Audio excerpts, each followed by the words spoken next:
الحمد للہ رب العالمین والصلاة والسلام علی سیدنا رسولنا العربی الکریم۔ میں ڈاکٹر میر عابد علی ندوی تلنگانہ۔ السلام علیکم ورحمۃ اللہ وبرکاتہ۔ محترم سامعین، مرد و خواتین، جیسا کہ ہم سبھی جانتے ہیں، ہماری اپنی آڈیو ریکارڈنگز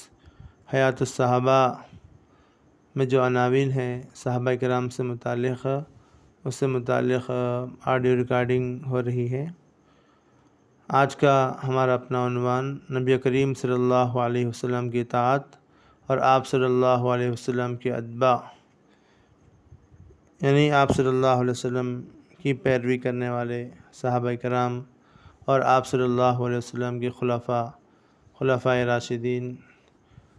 کے اتباع، یعنی خلفائے راشدین کی پیروی کرنے والوں سے متعلق احادیث، یہ آج کا ہمارا عنوان ہے۔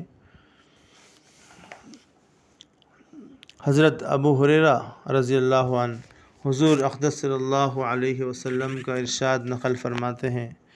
جس نے میری اطاعت کی اس نے اللہ کی اطاعت کی، جس نے میری نافرمانی کی اس نے اللہ کی نافرمانی کی،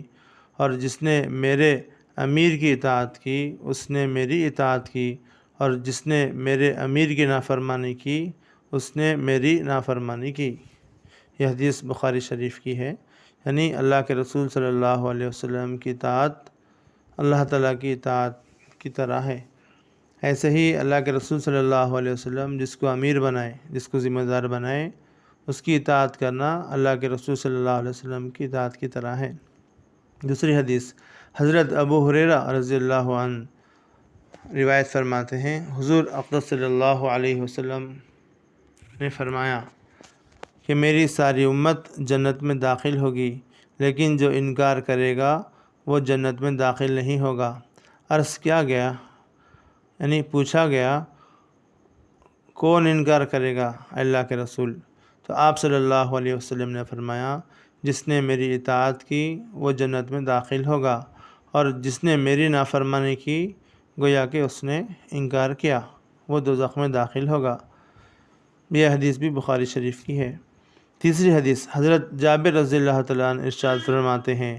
کہ چند فرشتے نبی کریم صلی اللہ علیہ وسلم کے پاس آئے اور آپ صلی اللہ علیہ وسلم آرام فرما رہے تھے۔ ان فرشتوں نے آپس میں کہا کہ تمہارے اس ساتھی کے لیے ایک مثال ہے، اس مثال کو بیان کرو۔ بعض فرشتوں نے کہا یہ سو رہے ہیں، اور بعض فرشتوں نے کہا کہ ان کی آنکھیں سوتی ہے اور دل بیدار رہتا ہے۔ تو فرشتوں نے کہا کہ ان کی مثال اس آدمی جیسی ہے جس نے ایک گھر بنایا اور اس گھر میں کھانے کی ایک دعوت کا انتظام کیا اور ایک بلانے والے کو بھیجا، تو جس نے اس بلانے والے کی بات نہ مانی، نہ وہ گھر میں داخل ہوا اور نہ اس دعوت میں سے کھایا۔ پھر فرشتوں نے کہا کہ اس کی مثال کا مطلب ان کے سامنے بیان کرو۔ اس پر بعض فرشتوں نے کہا یہ تو سو رہے ہیں، اور بعض نے کہا ان کی آنکھیں سوتی ہے اور دل بیدار رہتا ہے۔ تب فرشتوں نے یہ مطلب بیان کیا کہ وہ گھر جنت ہے اور بلانے والے محمد صلی اللہ علیہ وسلم ہیں، لہذا جس نے محمد صلی اللہ علیہ وسلم کی اطاعت کی اس نے اللہ کی اطاعت کی، اور جس نے محمد صلی اللہ علیہ وسلم کی نافرمانی کی اس نے اللہ کی نافرمانی کی۔ اور محمد صلی اللہ علیہ وسلم کی وجہ سے لوگوں کی دو قسمیں ہو گئی۔ محمد صلی اللہ علیہ وسلم کی وجہ سے لوگوں کی دو قسمیں ہو گئیں۔ جس نے آپ صلی اللہ علیہ وسلم کی مانی اس نے اللہ کی مانی، وہ جنت میں جائے گا، اور جس نے آپ صلی اللہ علیہ وسلم کی بات نہ مانی اس نے اللہ کی نہ مانی، اللہ کی نافرمانی کی، اور وہ جنت میں نہیں جائے گا۔ یہ حدیث بھی بخاری شریف کی ہے۔ اور ایک حدیث ہے، حضرت ابو موسیٰ رضی اللہ تعالیٰ عنہ حضور اقدس صلی اللہ علیہ وسلم کا ارشاد نقل فرماتے ہیں کہ میری اور اس دین کی مثال جس کو دے کر اللہ تعالیٰ نے مجھے بھیجا ہے اس آدمی جیسی ہے جو اپنی قوم کے پاس آیا اور کہا کہ اے میری قوم، میں نے اپنی آنکھوں سے دشمن کے بڑے لشکر کو تمہاری طرف آتے ہوئے دیکھا ہے۔ میں تم کو بے غرض ہو کر ڈرا رہا ہوں، اس لیے یہاں سے بھاگنے میں جلدی کرو۔ چنانچہ اس کی قوم میں سے کچھ لوگوں نے اس کی بات مان لی اور سر شام چل دیے اور آرام سے چلتے رہے اور وہ بچ گئے۔ اس قوم میں سے کچھ لوگوں نے اسے جھوٹا سمجھا اور وہیں ٹھہرے رہے، تو دشمن کے لشکر نے ان پر صبح حملہ کر کے ہلاک کر دیا اور ان کو بالکل ختم کر دیا۔ یہ مثال ہے ان لوگوں کی جنہوں نے میری بات نہ مانی اور جو دین حق لے کر میں آیا اس کو جھٹلایا۔ متفق علیہ، یعنی یہ حدیث بخاری اور مسلم میں ہے۔ اور ایک حدیث ہے، حضرت عبداللہ بن عمر رضی اللہ عنہ حضور اقدس صلی اللہ علیہ وسلم کا ارشاد نقل فرماتے ہیں کہ جو کچھ بنی اسرائیل پر آیا وہ سب کچھ میری امت پر ضرور آئے گا، اور دونوں میں ایسی مماثلت ہوگی جیسے کہ دونوں جوتے ایک دوسرے کے برابر کیے جاتے ہیں، یعنی دو جوتے جس طرح برابر ہوتے ہیں اسی طرح امت مسلمہ اور بنو اسرائیل کی قوم میں مشابہت ہوگی۔ یہاں تک کہ اگر بنو اسرائیل میں سے کسی نے اپنی ماں کے ساتھ کھلا زنا کیا ہوگا تو میری امت میں بھی ایسا شخص ہوگا جو اس کام کو کرے گا،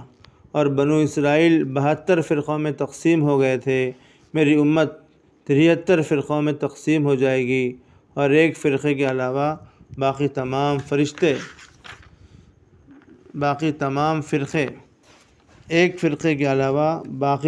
فرقے جہنم میں جائیں گے۔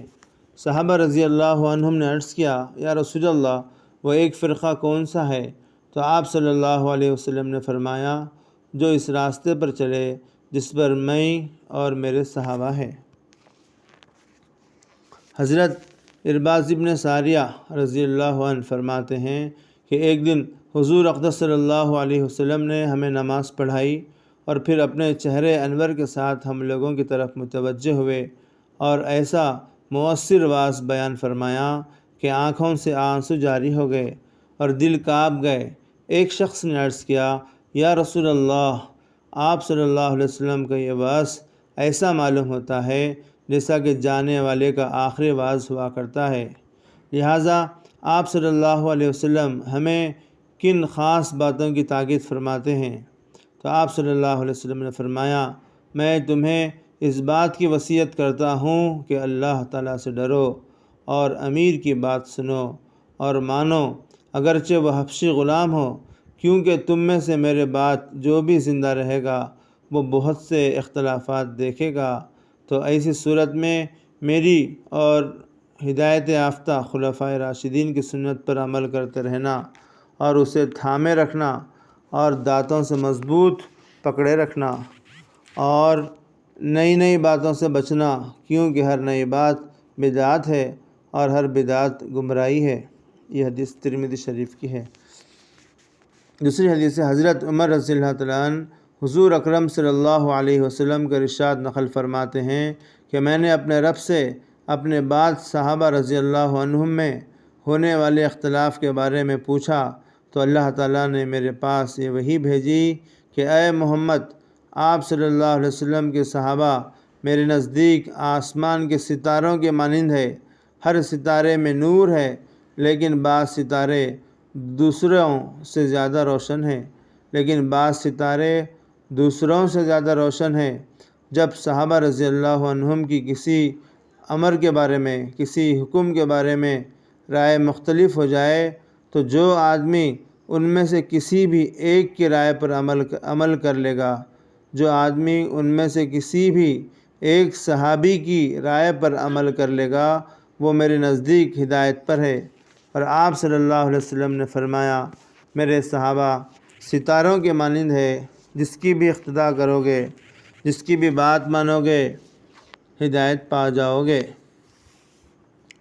حضرت بلال بن حارث مزنی رضی اللہ تعالیٰ عنہ حضور اقدس صلی اللہ علیہ وسلم کا ارشاد نقل فرماتے ہیں کہ جس نے میرے بعد میری کسی مٹی ہوئی سنت کو زندہ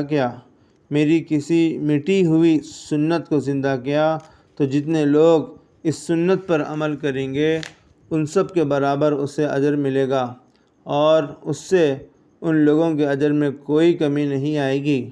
اور جس نے گمراہی کا کوئی ایسا طریقہ ایجاد کیا جس سے اللہ اور اس کے رسول صلی اللہ علیہ وسلم کبھی راضی نہیں ہو سکتے، تو جتنے لوگ اس طریقے پر عمل کریں گے، اس طریقے پر عمل کریں گے، ان سب کے برابر اسے گناہ ہوگا، اور اس سے ان لوگوں کے گناہ میں کوئی کمی نہیں آئے گی۔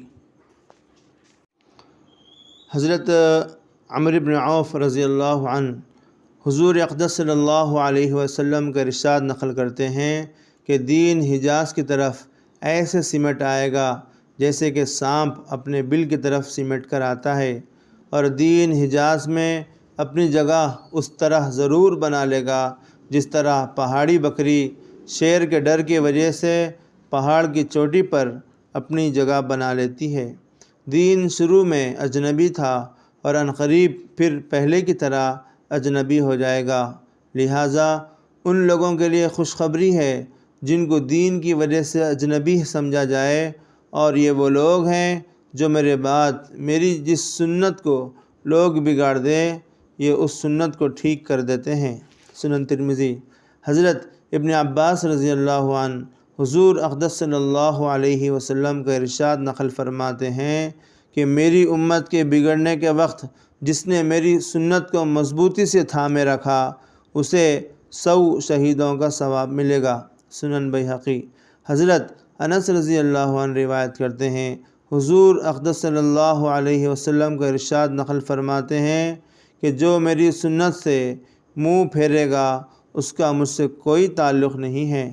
صحیح مسلم۔ حضرت عائشہ رضی اللہ عنہا حضور اقدس صلی اللہ علیہ وسلم کا ارشاد نقل فرماتی ہیں کہ جس نے سنت کو مضبوطی سے تھاما وہ جنت میں داخل ہوگا۔ دارقطنی۔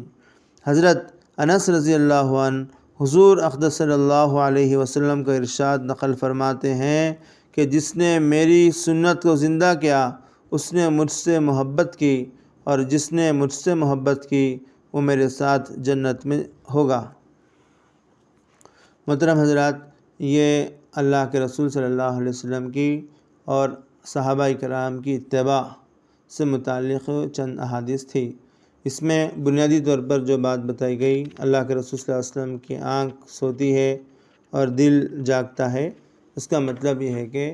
اللہ کے رسول صلی اللہ علیہ وسلم ایک فکر کے ساتھ سویا کرتے تھے، اور اس طرح کی فکر کہ گویا نیند کسی چیز سے اللہ کے رسول صلی اللہ علیہ وسلم کو غفلت میں نہیں ڈالتی تھی۔ اس کا مطلب دل کا جاگنا ہے۔ محدثین اور بھی تصریحات کیے، لیکن کسی کام کا عزم لے کر، کسی کام کی فکر لے کر جب ہم سوتے تو گویا کہ ہمارا دل اس سے متعلق فکر مند ہوتا اور دل بیداری کی کیفیت میں ہوتا۔ اور بھی تشریحات ہیں لیکن یہ سمجھنے میں ذرا آسانی اس تشریح میں ہے۔ دوسری بات، اس میں 72 جو فرقے بتلائے گئے، اور اس امت میں 73 فرقوں کی جو بات بتائی گئی، اس سے متعلق اللہ کے رسول فرمائے کہ جو میرے صحابہ یعنی جو مجھ پر اور میرے صحابہ پر یعنی میرے طریقے پر اور صحابہ کے طریقے پر جو چلے گا، محدثین بتائے کہ یعنی جس کے عقائد اور جس کے اعمال یعنی اللہ کے رسول صلی اللہ علیہ وسلم اور صحابہ کے عقائد اور اعمال کی طرح ہو، یعنی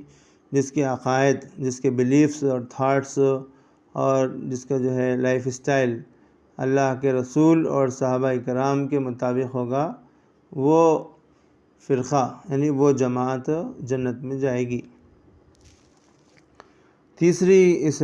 میں یہ بات آئی کہ دین اجنبی بن جائے گا، یعنی جس طرح شروع دور میں لوگ جب اسلام پر عمل کرتے تھے تو لوگ ان کو اجنبیت کی نگاہ سے دیکھتے تھے، یعنی یہ کس طرح کے لوگ ہیں، کس طرح جو ہے نماز پڑھتے ہیں، کس طرح خواہشات کو چھوڑتے ہیں، کس طرح یہ یعنی ایک اجنبیت کی نگاہ سے لوگ دیکھنا پسند نہیں کرتے تھے شروع میں مسلمانوں کو۔ تو آخر دور میں بھی ایسا ہی ہوگا کہ جو لوگ دین پر عمل کریں گے تو لوگ ان کو اجنبیت کی نگاہوں سے دیکھیں گے، تعجب کی نگاہوں سے دیکھیں گے، ناپسندیدگی کی نگاہوں سے دیکھیں گے۔ تو یعنی پوری دنیا میں دین ختم ہو جائے گا، صرف حجاز میں جو ہے سمٹ کر چلے جائیں گا، جیسے سانپ بل میں چلا جاتا ہے۔ یعنی حجاز کا مطلب مکہ، مدینہ اور عرب کے علاقے، کچھ مخصوص علاقے ہیں، بس دین وہیں پر رہیں گا اور بظاہر لوگ مسلمان رہیں گے۔ اس سے متعلق بھی اس حدیث میں یہ بات بتلائی گئی۔ اللہ تعالیٰ سے دعا ہے اللہ تعالیٰ ہم سب کو اللہ کے رسول صلی اللہ علیہ وسلم کے جو عقائد تھے اور آپ کی عملی جو زندگی تھی اور صحابہ کرام کے عقائد اور صحابہ کرام کی عملی زندگی، اس پر عمل کرنے کی توفیق عطا فرمائے۔ السلام علیکم ورحمۃ اللہ وبرکاتہ۔